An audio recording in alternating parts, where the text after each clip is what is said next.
বিকেলবেলা চায়ের সাথে খাওয়ার জন্য খুবই মজাদার একটা পাকোড়া রেসিপি। আলু এবং ডালের মিশ্রণে আর কি, ডালটা আস্তে আস্তেই আছে।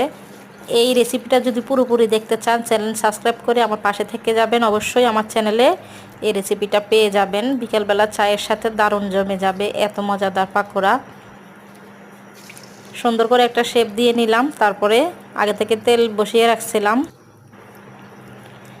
আমার পছন্দ মতো শেপ দিয়ে নিলাম।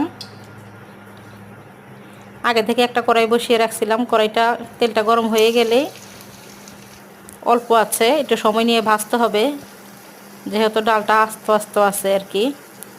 তো খুবই মজাদার পাকোড়া। অবশ্যই বৃষ্টির বিকেলবেলা অনেক মজা লাগছিল খেতে, বাহিরে বৃষ্টি পড়তেছিল, তখন এই পাকোড়া রেসিপিটা বানিয়ে নিয়েছি। ভালো লাগলে অবশ্যই বাসায় তৈরি করে খাবেন। কে না পছন্দ করে বিকেলবেলা এমন একটা সহজ এবং মজাদার একটা রেসিপি হয়ে গেলে নাস্তার চায়ের সাথে দারুণ জমে যায়। আমার ভাজা হয়ে গেছে, এখন তুলে নিব। এই পর্যন্তই। আল্লাহ হাফেজ। আসসালামু আলাইকুম।